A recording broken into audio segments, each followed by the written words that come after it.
할렐루야. 아멘. 오늘은 아버지 마음이란 주제로 말씀을 같이 나누도록 하겠습니다. 세상을 살면서 뭔가 소중한 것을 잃어버리면 얼마나 마음이 안타까운지 몰라요. 요즘은 핸드폰을 어디다 놓고 잃어버리면 정말 불안한 것이죠. 정신이 하나도 없어요. 거기에 모든 정보가 다 있는 것이에요. 그런데 이런 핸드폰과도 비교되지 않는 그런 사람을 잃어버린다라고 하는 것은 얼마나 큰 마음의 아픔인지 모릅니다. 가까이 사랑하던 사람들이 먼저 떠난 그 마음은 무엇으로 위로하기도 어렵습니다. 그러므로 우리에게 뭔가 잃어버린다라고 하는 것은 세상을 살면서 참 힘든 경험인 거예요. 그렇게 남을 잃어버리지 않더라도 내가 가진 몸에서 한쪽에 콩팥이, 한쪽에 눈이, 한쪽에 귀가, 또 한쪽들이 그렇게 또 있던 것들이 점점 연약해져 갈 때 우리는 얼마나 이제까지 살아온 것들이 큰 은혜였는지를 깨닫게 되는 것이에요. 자, 잃은 자의 아픔은 사랑할수록 커집니다. 내가 강 건너 불구경하듯이 한다면 큰 의미가 없어요. 그러나 내가 마음을 두고 그렇게 했던 것들을 잃어버리게 될 때는 어떤 사람은 개를 잃고 잠을 자지 못하고 또 프린아웃을 해서 또 신고하고 그렇게 벽에 붙여놓고 광고까지 하며 찾아다니는 사람도 있습니다. 그래요.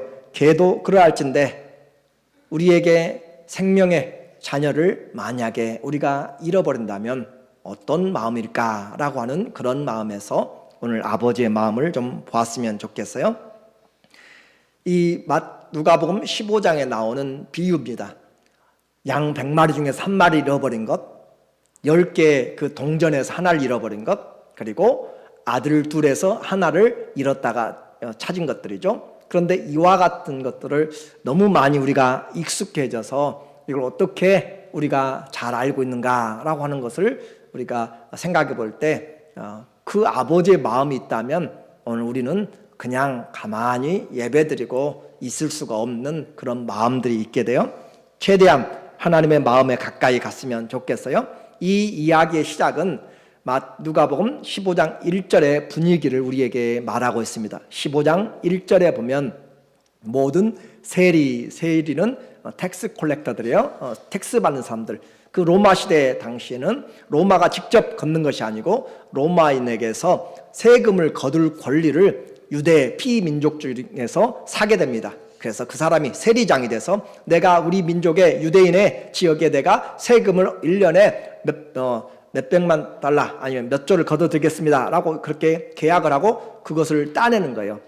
그렇게 따서 자기가 가져오면 자기가 다 거둘 수 없으니까 이제 지역으로 나눠요. 예루살렘 지역에서는 내가 얼마에 팔고 또 갈릴리 지방에서 얼마에 판다라고 지역별로 또 그렇게 거기서 분할권을 해서 팔게 되는 거죠. 세리장이 있고 세리들이 있어요. 그렇게 해서 로마를 대신해서 자기 백성에게 세금을 거둬내는 만큼 로마에 10을 줘야 한다면은 10, 한 4, 5를 걷어가지고 10을 주고 나머지는 자기가 착복하게 된 것이 세리였기 때문에 동족들의 피를 빨아먹는다라는 그런 사람들, 죄인들이라 그렇게 불려졌던 거죠. 자, 모든 세리들이 왔어요. 또 죄인들이 왔습니다. 예수님 당시에 죄인들로 장녀들이 많이 왔고 또 기타 여러 죄인들이 왔다라고 했어요. 그런데 그들이 뭐 하러 왔어요 지금? 자, 뭐 하러 왔어요? 말씀을 들었어. 말씀을 들어왔어요. 죄인들이 지금 말씀으로 들어왔더니 좀 많이 불편합니다. 많이 불편해요. 그래서 그 불편한 것들을 지금 표현하고 있는 사람들이 바로 이 바리새인과 서기관들이 예수님께 컴플레인을 지금 하고 있습니다. 옛날에 읽었던 옛날 한 40년 정도 한참 한국에서 이제 강남이 뜨고 붕하기 시작할 때 그때 읽었던 내용 중에 이런 내용이 있었어요. 교회에 대한 어떤 비난이었습니다. 성도들이 얼마나 삶이 어그러졌는지를 그렇게 써내는 책들이었어요. 그곳에 한 큰 대형교회, 강남의 대형교회들이 많잖아요. 그곳에 어느 날 많은 새신자들이 왔어요. 새신자들이 왔는데 보니까 술집에 여자들이 많이 왔어요. 그러니까 장로님들이 당회를 하면서 우리는 이분들을 받을 수 없습니다 라고 그렇게 이야기를 했어요. 그래서 이유가 뭔가라고 하면 그들의 하는 삶이 합당하지 않다라고 하는 것이었는데, 문제는 더 심각한 것은 그분들이 와가지고 장로님, 집사님들보다 보면서 오빠라고 그렇게 부르는 것이었어요. 이것이 난리가 났습니다. 무슨 말인지 여러분이 새겨서 들으세요. 성도들이 교회에서는 직분 생활을 하다고 하지만 밖에 나가서는 어떻게 해요? 완전히 자기 마음에 원하는 대로 살고, 나는 거룩하기 때문에, 나는 깨끗하기 때문에 그렇게 할 수 있다는 것이죠. 그분들만의 이야기일까요? 오늘 우리는 어떠세요? 우리는 나가서 살면서 오늘 주일에 이렇게 있다고 해서 얼마나 거룩하고 그래요, 감사한 거예요? 그러나 우리 모두가 다 얼마나 하나님 앞에서 이 본문을 이해하기 위해서 지금 제가 말씀을 하는 거예요. 그래서 왜 이와 같이 죄인들이 왔는가? 그것은 바로 예수님이 사랑하기 때문에 왔습니다. 오늘 내가 이 자리에 있는 것 그냥 온 것이 아니라 누군가가 우리에게 그 사랑을 전해줘서 이 자리에 있는 것이에요. 그렇죠? 누군가가 우리에게 전해줬기 때문에 온 것이에요. 내 삶에 아주 어려운 삶의 환경이 있어가지고 더 이상 인생 못 살겠다, 이것도 저것도 해봐도 안 된다 라고 해서 천부여 의지 없어서 손들고 온 사람도 있겠고, 그런 사람도 있고, 또 친구를 따라서 와본 사람도 있겠고, 여러 부분에서 왔지만 누군가 우리를 사랑해서 전해준 그 사랑 때문에. 그래서 성도는 이제 주님 앞에 왔으면 누구를 닮아가는 거죠? 주님을 닮아가는 거예요. 그렇죠? 자, 우리는 누구를 닮아가는 거예요? 주님 닮아가는 거. 그러니까 우리 누구 사람들이 아니라 주님을 닮아가는데, 요한복음 8장 29절에 아주 중요한 내용이 나옵니다. 우리는 누구 나가다 예수님 나와 함께 하여 주세요, 예수님 나와 동행하여 주세요, 내가 어딜 가든지 함께 해주세요라고 하는 그런 임마누엘의 축복을 다 원해요. 그렇죠? 일하러 가면서, 병원에 가면서, 또 무엇을 하든지, 시험 보든지 뭘 하든지 임마누엘, 하나님 우리와 함께 하신다라고 하는 그걸 다 원해요. 그러려면 다 원하는데 어떤 사람에게 함께 하시는가? 예수님의 말씀에 직접 이야기하기를, 나를 보내신 이가 누구죠? 하나님이 나와, 예수님과 나와 함께 하신다. 하나님이 나와 함께 하시도다. 자, 우리 인생에서 함께 하시는 분이 있어요. 여러분 혼자라고 생각하지 마세요. 나이 들고 난 자녀도 없고 결혼도 않고 뭐 다 있어도 돌아가시고 했다고 해서 혼자라고 생각하지 말고, 나와 함께 하시는 분이 계세요. 그분이 하나님이십니다. 그 하나님이 나와 함께 하시도다. 나는 항상 그가 기뻐하시는 일을 행함으로. 자, 하나님을 기뻐하시는 일을 행한다. 우리가 일을 행할 때, 이건 먹으면 맛있겠다 라고 해서 맛집을 찾아가고, 그렇게 이곳 영화 좋겠네, 사람들의 평판이 좋네 라고 찾아가면서 보고, 저곳에 운동하러 저 멀리까지 그렇게 가면서 하고 하는데, 그런 목적이 아니라 주님이 기뻐하시는 일을 위하여서 내가 항상 그가 기뻐하시는 일을 행함으로 어떻게 해요? 나를 혼자 두지 아니하셨느니라. 자, 임마누엘의 조건이 나와요. 어떻게 해야 하나님이 나와 함께 하는가 라고 하는 것은, 내가 뭐 할 때요? 하나님이 기뻐하시는 일을 할 때. 내가 죄를 짓는 곳에 하나님이 함께 계세요. 그런데 하나님의 마음이 아파요. 하나님이 안 계신 곳은 없어요. 하나님은 온 천하에 충만하십니다. 온 천지에 충만하시다고 그랬어요. 하나님은 그렇게 무소부재하신 분이고 편재하신 하나님인데, 하나님이 마음이 아파요. 죄 짓는 장소에 하나님이 마음이 아픈 거예요. 그래서 하나님을 기뻐하신 일을 하게 함으로 나를 홀로 두지 아니하였다. 내가 고난 중에 바울과 실라가 감옥에서 갇혀서 매를 맞고 깊은 감옥 한밤중에 있어도 하나님이 함께 하잖아요. 그러니까 그곳에서 찬송하면서 기도하잖아요. 다니엘이 사자 굴 속에 던져진 그 어두움 가운데, 또 요나가 바다 가운데 물고기 뱃속에 그 캄캄하고 어두운 그런 앞이 보이지 않는 그곳에 있을 때도 누가 함께해요? 하나님이 함께하는 거예요. 하나님이 기뻐하시는 일을 행하게 될 때 광야에서도 하나님이 은혜를 주시는 것이고. 자, 우리 인생에서 중요한 것이 뭐예요? 내가 누구를 기뻐하면서 살아갈 것인가, 내가 하는 일을 통해서 누구를 기쁘시게 해서 하는 것인가가 임마누엘의 가장 큰 일입니다.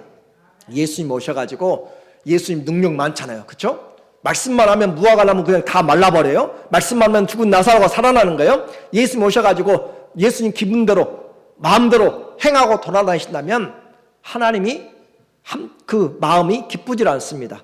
예수님은 내가 아버지의 말씀대로 행하였다고 그랬어요. 말씀대로 그러므로 오늘 내가 이 자리에 있는 것 하나님이 우리를 이곳에서 부르셨고 또 지금 현장에 지금 우리를 보내주셨습니다. 내가 있는 이 자리 그냥 쉽게 생각하지 마세요. 하나님이 이 시대에 이 시간 이 장소에 우리를 불러주신 것은 또 보내신 것은 하나님이 우리에게 하실 일이 있기 때문에 그래요. 우리의 가정, 남의 가정과 비교하지 마세요. 우리의 직장, 교회, 또 내 인생, 다른 사람과 비교가 아니라 누구를 향해야 돼요? 그리스도를 향해야 돼요. 내 이 가난함 중에서도 주님을 기뻐하시게 하는 일인가? 내가 홀로 된 가운데서도 내가 아픈 가운데서도 주님을 기쁘시게 하는 인생인가? 그 사람은 어떤 질병도 그의 믿음을 끊어낼 수가 없습니다. 그렇죠? 하나님 앞에서 시험 중에도 주님을 찾는 자들은 어떤 시험도 이겨낼 수가 있습니다. 고통, 고난 중에도 주님을 믿는 사람들, 고난이 감당할 수 없고 그런 사람 우리는 세상이 감당할 수 없는 사람이다 라고 이야기해요. 이 자리에도 아프신 분들이 많아요. 오늘도 어지러워서 운전을 못해서 못 나오신 분도 계세요. 오늘 우리에게 주어진 시간들에서 내가 누구를 기쁘시게 할 것인가? 연약함 중에서도 아픈 중에서도 가시 같은 고통 있는 중에서도 주님을 기쁘시게 하는 목적이 있다면 주님이 그 가운데 함께 하신 줄로 믿습니다. 그것이 바로 우리가 주님 앞에서 행복한 인생이고 감사한 인생이고 그것이 하나님의 뜻을 행하는 것입니다. 내가 하는 일이 누구를 기쁘게 하는가? 나를 기쁘시게 하는 삶. 주님 앞에서 우리는 주님을 기쁘시게 하는 걸로 바꾸면 좋겠어요. 오늘 첫 번째로 나오는 비유에서 이 100마리 중에서 한 마리를 잃어버렸습니다. 100분의 1이니까 100개 중에서 하나 잘 눈에 보이지도 않아요. 그렇죠? 다른 사람 크게 신경 쓰지 않아요. 100개 중에서 하나인데 그렇게 신경 쓰지 않지만 그러나 양을 한 마리 한 마리 그렇게 키우면서 이름을 지어주고 있는 사람은 100마리 숫자가 문제가 아니에요. 그 양 잃어버린 양이 문제입니다. 그것이 목자의 마음이에요. 목자가 양이 많다고 해가지고 한때 잃어버렸다고 해서 내 양 많으니까 라고 하면 그런 목자는 어떤 목자라고 그래요? 싹꾼 목자라고 해요. 싹꾼 목자. 목자의 마음은 양의 숫자가 문제가 아니라 어떻게 해요? 양 한 마리 한 마리와의 관계 한 마리 한 마리. 그리고 그 한 마리 한 마리가 자기에게는 전부인 것이에요. 그 사람이 아니어도 다른 양을 잃어버려도 그 양에게 대해서 똑같은 마음이에요. 자식이 마찬가지잖아요. 그렇죠? 자식이 5명, 10명 되어도 한 사람 한 사람에게 대해서 그 마음 있는 것이 참 부모의 마음이죠. 나 자식 10명 많으니까 이렇게 떼어가지고 이렇게 하고 하는 것은 올바른 정상적인 부모가 아닌 것이에요. 그렇게 해서 양을 잃어버린 그 사람, 그 양은 목자를 떠나면은 양 자체가 그렇게 살아갈 수 없는 존재예요. 양 보이지 않습니다. 멀리 뭐가 있는지 몰라요. 그냥 눈앞에 보고만 가니까 땅 보고 먹을 것 찾아서 가면서 어느새 그냥 골짜기에서 아니면은 절벽에서 굴러서 죽기도 하고 구덩이에 빠져서 뒤집어지면 또 멍청해서 못 일어나요. 양 그렇게 순진하게 생각하지 마세요. 고집 세고 아주 어리석다고 그랬어요. 그래서 가던 길로 절대 바꿔지지 않습니다. 자기 고집대로 가는 거예요. 그러므로 자기 눈에 보이는 대로 그렇게 가기 때문에 자기 눈에서 자기 귀에서 그런 목자의 음성 또 소리들이 안 들리면 어디로 가서 떠나가는 순간 누가 와요? 울프들이 오고 독수리가 오고 사자들이 오고 곰이 오고 그는 그대로 죽은 상태예요. 양은 공격할 수 있는 것이 없습니다. 그러므로 그것을 아는 만큼 더 목자의 마음이 불나는 것이죠. 최대한 빨리 찾아요. 최대한 빨리. 왜요? 또 뜨거운 태양이잖아요. 뜨거운 태양 아래서 몇 시간 있으면 그렇게 다 일사병에 걸려가지고 죽게 되고 언제 내가 찾아가기 전에 다른 사자들의 다른 동물들의 표적이 되면 끝나는 것이고 그래서 찾으러 가는 거예요. 자, 5절에 보니까 찾았어요. 또 찾아낸 즉 즐거워 어깨에 메고 얼마나 속상해요. 이놈의 양 때문에 내가 얼마나 고생하고 생고생하고 발바닥 떨어지게 돌아다니고 그렇게 하잖아요. 가서 옷을 벗어서 낙대기를 세워서 그늘을 세워주고 가지고 간 물을 가지고 양에게 먹여주고 그리고 돌아오는 게 힘들까 봐서 어깨에 메고 또 안고 오는 것이 목자의 모습입니다. 이것이 선한 목자의 모습이고 이것을 가진 사람이 목자의 마음이에요. 그래서 찾아낸 즉 화내는 것이 아니에요. 왜 여기 있었어? 라고 하지 않는다니까요. 찾아낸 적 어떻게 해요? 즐거워. 이제 찾았구나 라는 거잖아요. 이제 찾았구나. 그렇게 해서 어깨에 메고 집에 와서 자, 그 벗과 이웃들, 그냥 식구들끼리가 아니라 친구들뿐만 아니라 네이버들까지 전부 다 모아가지고 파티를 안 해요. 파티를. 나와 함께 즐기자. 내가 잃은 양을 찾아내었노라 하리라. 잃어버린 이 양, 그 양 한 마리 값을 가지고 잔치하면 돈이 얼마나 더 많이 나와요. 그렇죠? 한두 사람이 아니라 수많은 사람들 와가지고 먹을 때는 양 한 마리의 값이 문제가 아니잖아요. 그런데 돈이 문제가 아니라 뭐예요? 관계라니까요. 관계가 중요하다니까요. 잃어버릴 수가 없다니까요. 잃어버려서는 안 된다니까요. 그래서 오늘 우리에게 이와 같이 찾았다라고 그렇게 말씀하고 잔치를 하고 있는 거예요. 또 하나의 잃어버린 것이 있습니다. 이제는 양이 아니라 10개의 드라크마 중에서 동전을 하나 잃어버렸어요. 여인이 동전을 잃어버렸습니다. 그래서 자기가 이 10개의 드라크마는 하루 1당이 된 거예요. 1당을 11치 1당을 가지고 목걸이를 만들어줘요. 당시에 세메디라고 하는 것인데 그것은 약혼할 사람이 정혼의 표시로 약혼 반지와 같은 것이에요. 자, 약혼 반지와 같은데 10개의 동전으로 실을 꼬매가지고 이렇게 묶어서 목에다 또 머리에다 하면서 그 사람을 생각하면서 사랑하는 것이잖아요. 스카프를 사주면 내가 그렇게 가지고 다니는 것처럼 이와 같이 10개 중에서 하나를 잃어버렸어요. 동전을 잃어버리니까 이거 10개 중에서 하나네? 잃어버렸네? 라고 생각하면서 다른 것 동전 갖다가 딱 끼워 넣는다? 그렇게 생각하지 않습니다. 여러분이 결혼 반지 잃어버리면 그거 다른 거 사면 되지라고 생각하면 뭐 할 수도 있겠죠. 근데 뭐가 달라요? 의미가 다른 거잖아요. 그죠? 의미가 다른 거. 신랑이 나를 위해서 정혼의 표시로 준 것인데 그걸 잃어버리면 어떻게 해요? 찾아야죠. 찾기까지 찾는다고, 찾기까지. 그런데 요즘처럼 대낮처럼 이렇게 불이 켜진 것이 아니고 그 유대는 창도 조그만한 한 50cm 정도의 조그만한 창에 또 집이 있고 동물들이 있고 또 집을 깔아놓고 그곳에서 있어서 대낮에도 어두워서 등불 들고 찾아야 되니까 잘 안 보일 때는 다 뒤집어 푸잖아요. 그래가지고 청소하면서 한쪽부터 쳐가면서 다 해야 하잖아요. 그 여인이 그렇게 하기 시작하는 거예요. 그래서 찾기 시작합니다. 그리고 그 찾았을 때 얼마나 기쁜가라고 하는 거예요. 8절에 보니까 8절 어떤 여자가 10드라크마가 있는데 하나를 잃으면 어떻게 해요? 등불을 켜야 돼요. 켜고 집을 쓸면서 다 대청소를 해가면서 해야 되는 거예요. 그리고 찾아내기까지 부지런히 찾지 아니하겠느냐라고 하는 거예요. 그 동전의 가치가 아니라 뭐라고 했어요? 신랑과의 약속, 관계라고 했잖아요. 관계. 그렇기 때문에 그렇게 찾아내어서 내가 사랑을 회복하고 있고 내가 간직하고 결혼할 준비가 되었음을 그렇게 마음으로 하는 것이죠. 자, 또 찾아낸 즉 벗과 이웃을 불러 모으고 말하되 나와 함께 즐기자. 정말 10년 감사한 거잖아요.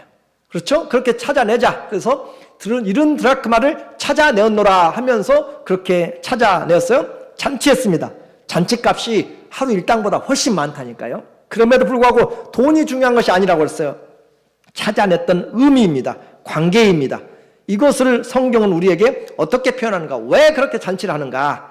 7절과 10절에서 우리에게 이야기합니다. 양의 비유, 드라크마의 비유예요. 내가 너희에게 이르노니 이와 같이 죄인 한 사람이 회개하면 찾아내는 것을 죄인이 회개하는 것으로 이렇게 표현하는 것이죠. 죄인 하나가 회개하면 하늘에서는 회개할 것 없는 의인 99으로 말미암아 기뻐하는 것보다 더 하리라 라고 하면서 죄인 한 사람이 주님 앞에 오는 것이 얼마나 기쁜 일인가 라고 하면서 잔치를 벌린다 라고 그렇게 표현하고 있고 또 드라크마를 찾고 나서 내가 너희에게 이르노니 이와 같이 죄인 한 사람이 회개하면 하나님의 사자들 앞에 기쁨이 되느니라 라고 그렇게 이야기를 하고 있어요. 이와 같이 이뤄서는 안 되는 걸 찾았을 때 이제 우리가 아버지의 마음을 이제 생각을 해 봐야 돼요. 지금 예수님 앞에는 그 바리새인과 서기관들이 있고 또 예수님과 함께 식사하는 무리들이 있습니다. 죄인들이 함께 있다고 했어요. 세리들과 죄인들이 함께 식사하고 있어요. 두 부류가 있습니다. 더 정확하게 이야기하면 제자들까지 세 부류가 있게 되는 거예요. 그 사람들 이야기하는데 아버지의 마음이 어떤 마음인가? 이제는 100분의 1이 아니라 10분의 1이 아니라 2명 중에서 하나를 잃어버린 우리가 말하는 탕자의 비유에 대해서 이야기를 우리가 불러낸 거예요. 그냥 지어낸 이름이에요. prodigal son이라고 그렇게 이야기했어요. 이 아들이 아버지로부터 유산을 강요하면서 떠나갑니다. 12절에 보니까 말해요. 그 둘째가 아버지에게 말하되, 자, 한 아버지가 있습니다. 그 아버지에게 두 아들이 있어요. 그 두 아들 중에서 한 아들, 작은 동생이 말해요. 둘째가 아버지께 말하되, 아버지여, 재산 중에서 내게 돌아올 분깃을 내게 주소서 하는지라. 이것이 우리는 그냥 읽으니까 그냥 그런가 보다라고 이야기하는데, 고대사에서 당시 중동 고대 근동의 문화에서 살아계신 아버지에게 유산을 달라고 이야기하는 것은 아버지를 매장시키는 것입니다.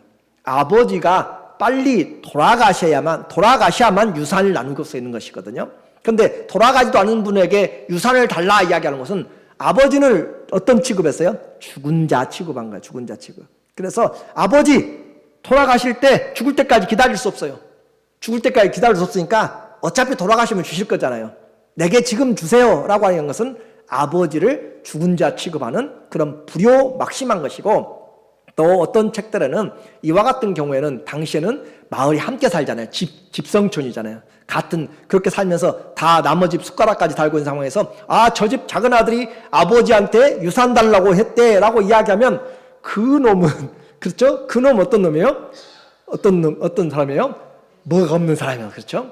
뭔 가지가 없어요. 그래서 그런 호로 뭐예요? 그런데 그 사람인데, 그러면은 그 사람은 그와 같이 아버지는 능력이 없고 권위가 없고 쓰러지는 것인데도 불구하고 아버지는 그 살림을 나누어 주었다라고 하는 것이에요.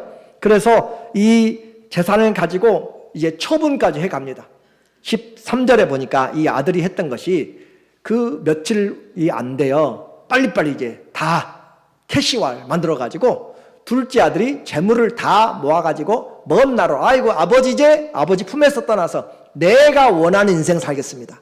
내가 한번 내 인생은 내 것이니까 내가 살겠습니다 라고 하면서 돈을 가지고 가방 싸서 그렇게 갔어요. 먼 나라, 왜냐하면 간섭이 없는 곳, 내 마음대로 해도 아무도 간섭할 수 없는 그런 곳으로 가버렸어요. 거기서 허랑방탕하여 그 재산을 낭비하더니, 그곳에 가서 자기가 원한 대로 오늘부터 시작해서 자기 한번 살아보자라고 했는데 여러 가지 하다 보니까 아무튼 허랑방탕하여서 다 없앴습니다. 그리고 다 없앤 후에 그 나라에 크게 흉년이 들어 그가 비로소 궁핍한지라. 얼마 동안 즐겼는지는 몰라요. 그런데 비로소 궁핍했다. 이제 진짜로 흉년이 다가오니까 인심도 달라지고 모든 것이 다 달라지게 되었어요. 이와 같이 된 것을 우리는 성경에서 이런 사람을 아담적인 존재라고 그렇게 부릅니다. 다시 말하면 자기 옛사람으로 살아가는 사람, 육신으로 아버지의 품을 떠나서 자기가 원하는 대로, 여러분 중에서도 우리도 내 인생은 내 것이니까 내가 마음대로 살겠습니다. 간섭하지 마세요. 자녀들도 많잖아요. 아버지 어머니 내 인생 내가 데리고 살 사람이에요, 내가 번 돈이에요 하면서 자기 인생으로 살아가는 사람들이 많잖아요. 그렇게 해서 아버지를 무시하고, 아버지 있어요 분명히, 무시함에도 불구하고 무시하고 살아가는 그런 모습을 아담적인 존재라고, 옛사람의 존재. 그 결과 15절에 보니까 15절 가서 궁핍하게 되니까 이제 먹고 살 수가 없는 거예요. 그 나라 백성 중 한 사람, 먼 나라에 갔어요. 먼 나라에. 그곳에서 한 사람에 붙여 사니 그가 그를 들로 보내어 돼지를 치게 하였는데, 유대인들에게 돼지는 이방인들이 하는 것으로서 가증한 것입니다. 유대 백성들은 돼지를 치지 않습니다. 돼지고기 먹지 않습니다. 그렇기 때문에 돼지를 멀리해요. 그런데 이 유대인이 이제 멀리 가서 돼지를 치는 일을 하고 있는데 먹을 것도 없어요. 그가 돼지 먹는 쉬엄열매로 배를 채우고자 하되 주는 자가 없는, 그것도 가뭄이라 힘들고 어렵다라고 했습니다. 이것이 생명 대신 하나님을 떠난 인생의 모습이다. 처음에는 잘 살아요. 하나님 떠나서 얼마나 기분 좋아요. 주일날도 마음대로 가서 일하고 놀고 즐기고 자기 마음대로 살아갈 수 있어요. 시간이 가면서 점점 멀어져 가는 거예요. 그렇게 살면 잘 사는 것 같은데 어느 때인가 예상하지 못한 그런 흉년이 오게 되고 인생의 절박한 상황이 오게 됩니다. 이것을 통하여서 하나님 떠난 인생을 우리에게 말하는데 성경을 잘 이해해야 돼요. 하나님 떠나서도 잘 사는 사람이 있더라. 성경은 지금 그 이야기를 하고 싶은 것이 아니에요. 하나님 떠나서도 예수님 안 믿고도 부자들 많아요. 건강한 사람 많아요. 오래 사는 사람들 많아요. 잘 먹고 잘 사는 그 사람들의 이야기에 있는 것이 아니라 이 이야기의 핵심이 이제 진짜 핵심이 이제 우리가 봐야 돼요. 자, 첫 번째 그림은 예수님이 누구와 함께 식사하고 있어요? 죄인들과 세리들하고 함께 식사하고 있는 내용이에요. 그 식사보다 앞선 일이 있습니다. 정신을 차려 따라가요. 자, 그 식사보다 앞서서 했던 일이 있어요. 예수님이 가서 그 잔치집에 앉았어요. 그랬더니 사람들이 잔치집에 와가지고 다 옷 잘 차려입고 와가지고 높은 자리 다 앉고 그러면서 예수님이 이야기해요. 잔치집에 가거든 낮은 데로 가라 라고 이야기하고 그러면서 한 여인이 이야기해요. 주여, 당신을 낳은 사람이 태가 복이 있습니다 라고 그렇게 이야기해요. 당신을 낳은 사람 얼마나 기적을 행해요? 얼마나 그렇게 자상해요? 그런데 예수님이 하신 말씀이 그 사람이 복이 있는 것이 아니고 하나님 나라에서 떡을 떼는 자가 복이 있다라고 이야기해요. 자, 누가복음 14장 15절의 이야기입니다. 14장 15절에 함께 먹는 중에 하나가 이 말을 듣고 이르되 무릇 하나님의 나라에서 떡을 먹는 자는 복되도다. 자, 하나님 나라에서 잔치죠. 그렇죠? 천국에서 떡을 먹는 사람이 복되다라고 이야기했어요. 그래서 이 떡을 먹는 잔치에 누가 참여할 것인가 하는 문제예요. 지금 왕의 잔치를 열었어요. 그랬더니 그 온다고 한 사람들이 왔어요, 안 왔어요? 한 사람은 비즈니스하러 갔고 한 사람은 아들 장가 갔으니까 결혼해서 바쁘니까 못 오고 사업차 떠나고 여러 가지 일 때문에 울타리 솟았고 그래서 못 왔어요. 누가 하나님 나라에 잔치 갈 것인가? 바빠요. 이 인생 짧은데 가서 언제 교회 가냐 이 말이 언제 가서 내 마음대로 해야지 라고 해가지고 떠나는 사람들이 많이 있어요. 그렇게 해서 하나님 나라의 잔치에 오지 않은 사람들이 많이 있다는 것을 우리는 14장에서 이야기했어요. 그리고 나서 지금 뭐 하고 있어요? 15장 2절에 예수님이 세리들과 죄인들을 불러서 잔치하고 있음에 그 자리에 누가 있어요? 바리새인과 서기관들이 수군거리에 이르되 이 사람이 죄인들을 영접하고 음식을 같이 먹는다 하더라. 예수님이 죄인들하고 같이 밥 먹네? 라고 그렇게 생각하면서 그 사람에 대해서 지금 이야기를 지금 하고 있어요. 그러니까 예수님이 누가 밥을 먹을 것인가 라고 이야기하면서 누가 잔치에 참여할 것인가 라고 말씀하면서 잃어버린 양 찾았을 때 잔치하고 잃어버린 드라크마 찾았을 때 잃어버린 아들을 찾았을 때 잔치한다 라고 그렇게 이야기하는 내용이죠. 이제 우리가 이 말씀을 적용하고 이제 준비를 잘 마치면 좋겠어요. 하나님의 식탁에 누가 올 것인가? 자, 그 아들이 올 준비를 합니다. 내가 이곳에서 이렇게 가난하게 먹고 살기도 힘들고 그렇게 사느니 차라리 아버지에게 내가 잘못했다고 얻어맞고 몽둥이로 맞아도 다리 몽둥이가 부러져도 들어가서 좀 배불리 먹고 사는 게 낫다 생각하고 집에 오려고 마음을 돌이켰고 이제 오면서 생각하는 거예요. 계속 내가 아버지 만나면 어떻게 해야 되나. 이 중요한 일이잖아요. 어려운 사람 만날 때 준비를 해야 되는 거예요. 아버지 만날 때 어떤 낯짝이 있어가지고 들어갈 거잖아요. 우리 얼굴에 좀 표현을 해야 된다. 그래서 준비를 합니다. 첫 마디는 아버지 무조건 잘못했습니다 라고 그냥 땅에 대고 이야기할 것인지 그렇게 계속하면서 아버지 내가 하늘과 아버지 앞에 죄를 지었으니까 내가 아버지 아들 나오다 이제 취급하지 마시고 나 그냥 저 품꾼으로 그렇게 해가지고 해주세요. 밥만 주세요 라고 이야기할 것인지 머릿속에서 계속 생각하면서 저 오는데 그 집에 가까이 왔을 때 아버지는 이미 그 마을 밖에서 보고 계시는 거잖아요. 그리고 저 멀리에 뭔가 이상한 사람이 오고 있어요. 그러니까 그 나이든 어머니가 아버지가 냅다 달려가는 거죠. 자, 또 하나 중동의 특성상 윗사람이 아버지가 뛰어가는 것은 이것은 안 되는 일입니다. 품위에 어긋나는 것이고 권위가 없는 것이에요. 그런데 아버지가 그것 차릴 시간이 없어요. 누가 와요? 죽었던 아들이 오는 거예요. 그러니까 버선발로 가는 것처럼 뛰어가서 그를 데리고 와요. 또 하나 이유는 있어요.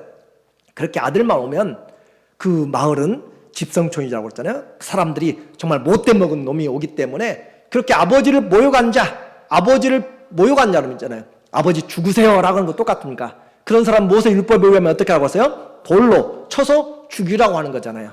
그래서 아무 할 말이 없어요. 그런데 혹시나 그럴까 봐서 맞더라도 아버지가 맞아야 되잖아요. 그래서 아버지가 아들 옆에 서서 같이 오는 거예요. 때리려면 나부터 때려라 그 말이죠. 돌로 치는. 그렇게 해서 데리고 오는 상황이에요. 이제 와서 이 아들은 연습한대로 아버지 앞에 내가 잘못했다고 이야기하는데 아버지는 들을 생각이 없어요. 그렇죠?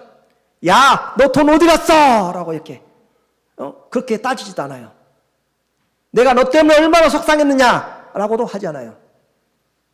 그냥 잘못했다고 하는 그 아들을 껴안고 입을 맞추면서 stop, enough, it's enough 하면서 돌아온 걸로 만져가면서 잔치하는데 종들만 빨리 불러가지고 자, 이 아들에게 빨리 해라. 21절에 보니까 21절 아들이 이르되 아버지 내가 하늘과 아버지께 죄를 지었사오니 지금부터는 아버지 아들이라 일컬음을 감당하지 못하겠나이다. 하나 아버지는 아들하고 대화도 하지 않아요. 종들을 불러가지고 제일 좋은 옷 미리 준비해놨겠죠. 제일 좋은 옷 손에 가락지를 끼우고 옷은 신분이에요. 신분. 무슨 옷을 입느냐. 노예는 옷을 못 입어요. 무슨 색깔을 고관들마다 색깔이 다르잖아요. 왕복이 다르잖아요. 좋은 옷을 입히고 또 손에 가락지 권세입니다. 너는 내 아들이다. 배너를 보면은 권세를 줘. 인장을 찍잖아요. 그리고 또 발에 신을 신기라. 이 사람은 노예가 아니다 이 말이에요. 이 사람은 아들이다. 권리를 가진 자예요. 권리를 회복시켜 주는 것입니다. 그렇게 해서 잔치를 하는데 이 교회는 뭐예요? 하나님께 온 것은 환영의 공동체잖아요. 사랑의 공동체예요. 누가 왔든지 그 사람이 어떤 사람이든지 우리는 예수님은 더 이상 관계하지 않습니다. 그를 불러서 이제 하나님의 사랑으로 하나 되게 하시고 그렇게 하는데 문제가 생겼어요. 문제가 이제 우리 오늘 여러분의 성경 한번 보세요. 17절 한번 보세요. 여러분의 성경 15장 17절 한번 이에 스스로 돌이켜 이르되 스스로 돌이켜 제정신이 차려서 제정신이 자 그러면 이제까지 무슨 정신 살았어요 아들이 딴 정신으로 살았다면 딴 정신 전도서 이야기하면 미친 마음을 품고 산 인생을 미친 마음을 품고 아버지의 품을 따라서 살면 잘 사는 줄 알았어요. 그런데 그것은 제정신 없는 삶이었어요. 아버지 없으면 편안할 것 같았어요. 제정신이 없는 삶이었어요.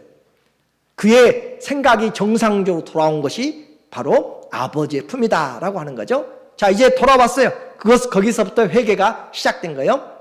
돌아왔을 때 큰 문제가 이 작은 아들 말고 둘째 말고 첫째가 집에 오는데 일하다가 집에 오는데 집에서 풍악 소리가 나고 이 사람들의 소리들이 많이 나요. 도대체 무슨 일인가? 라고 보니까 종이 말하잖아요. 당신의 동생이 죽었다가 살아나서 와서 아버지가 지금 기뻐서 잔치한다. 자, 큰 아들의 그 표정이 어땠어요? 할렐루야 했어요. 어떻게 했어요?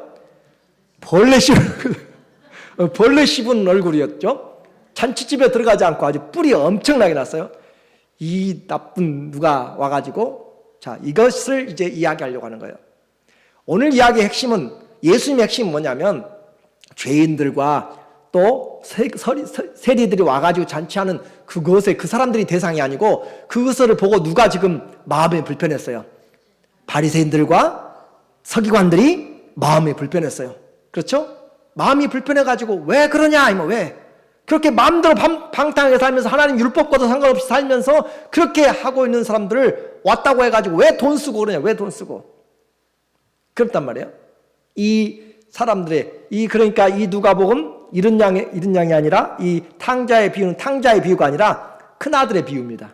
큰아들에게 들으라고 하는 이야기예요. 지금 바리새인과 서기관들이 올바로 들어야 될 것처럼 자 이제는 우리는 이렇게 적용할 수 있어요. 이 집을 나간 사람을 우리는 교회 밖에 있는 사람이라고 이야기할 수 있어요. 그렇죠? 교회 밖에 있는 사람들 예수님과 상관없이 내 한번 인생 살아보겠다라고 살아보는 거예요. 그렇게 살다가 있는 사람들이 돌아오게 되는 것을 우리는 다시 환영하는 것이죠. 그런데 문제는 이 안에서 나는 나가지도 않았어요. 나는 주님 섬긴다고 아버지 시킨 대로 다 했는데 염소새끼 한 마리 잡아가지고 또 나에게 잔치 친구들하고 베풀어주지 않고 나 꼬박꼬박 말씀 다 지키고 했는데 하나님 나에게 뭐 도대체 왜 저 정신없는 동생이 나갔다 들어오니까 재산 낭비하고 그렇게 잔치도 하고 나를 위해서 하나도 해주지 않는가라고 원망과 불평이 있어요. 자 아버지는 두 아들을 잃었습니다. 하나는 교회 밖으로 나가버린 사람이고 한 사람은 같이 있어요. 교회 안에 같이 있는데 누구의 마음을 몰라요. 누구 마음을 몰라요? 아버지의 마음과는 전혀 상관이 없어요. 무엇만 있으면 돼요? 내 분깃, 내 유산만 있으면 돼요. 그렇죠? 내 유산만 지키는 방법이 틀릴 뿐이에요. 둘째 아들은 그걸 가지고 나감으로써 자기 것이라고 그렇게 아버지 것을 취해가지고 나간 것으로 그렇게 했고, 이 큰아들은 아버지 밑에 있으면서 그것을 자기 것으로 하려고 했고, 그러니까 자 이제 왔으면 지금 그 아버지 재산 또 자기에게 준 것이 지금 다 쫓겨나가게 되는 거잖아요. 그렇죠? 잔치할 때 둘째 아들 것은 다 써버렸잖아요. 이미 다. 그리고 그 모든 것들은 아버지 집에 있는, 어떻게 보면 자기에게 돌아올 것이 지금 재산이 없어지고 있는 거잖아요. 그러니까 불평을 하기 시작하는 거예요. 오늘 우리에게 한번 생각을 해봐야 됩니다. 아버지와 함께 살고 있으면서, 아니면 우리 함께 예배드리면서 아버지의 마음과는 전혀 상관이 없이 살아가고 있다면 우리도 여전히 이와 같은 사람이에요. 그리고 가장 중요한 이제 결론은 큰아들의 역할을 못한 것이잖아요. 그런데 또 한 사람의 아들이 있습니다. 그 또 한 사람이 누구겠어요? 예수 그리스도였어요. 예수 그리스도는 하나님의 아들로 오셨어요. 그렇죠? 예수님은 하나님의 아들로 오셨는데 왜 왔어요? 찾으러 왔어요. 찾으러. 이런 아버지가 잃어버린 사람들을 찾으러 누가 왔어요? 아버지의 아들이 왔다니까. 아들이. 진짜 아들이. 그래서 우리에게 지금 그 주님이 오셔서 어떻게 했어요? 내 재산 없어질까 봐가 아니라 보좌를 버리고 영광을 버리고 모든 권세를 버리고 어떻게까지 하면서 생명까지 내어주면서 우리를 찾으러 오신 분이 하나님의 맏아들 예수님이시다라고 하는 것을 지금 우리를 그 이야기를 지금 하고 싶은 것입니다. 그래서 예수님이 우리에게 진정한 큰 아들, 큰 맏아들, 맏형제가 된다라고 하는 것이에요. 이제 이 아들이 돌아온 이유는 재산이 없어졌기 때문에, 먹고 살기 힘들기 때문에 돌아왔어요. 그것도 좋은 이유입니다. 와야 돼요. 우리는 와야 살 수 있습니다. 또 하나 이유는 뭐였어요? 자기가 돼지와 같지 않잖아요. 돼지밥 먹고 살 수 없는 거잖아요. 그래도 아버지 집에 가면 좋은 거라도 밥 먹고 살 건데 나는 짐승이 아니란 말이에요.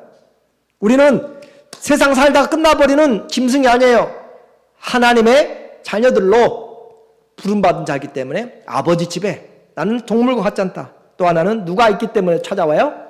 아버지가 계시기 때문에, 아버지가 그 자리에 있기 때문에, 그래서 그가 돌아올 수가 있었어요. 아버지의 마음, 오늘 일평생 살면서도 이 큰아들을 속썩이지도 않았어요. 그런데 가장 중요한 뭐가 없었어요? 사랑이 없었어요. 아버지의 마음을 모르고 봉사 많이 할 수 있습니다. 왜요? 내 유익을 위해서. 아버지 마음 모르고 기도 많이 할 수 있어요. 자기의 욕심과 정욕을 쓰기 위해서. 아버지 마음 모르고 여러 가지 할 수 있어요.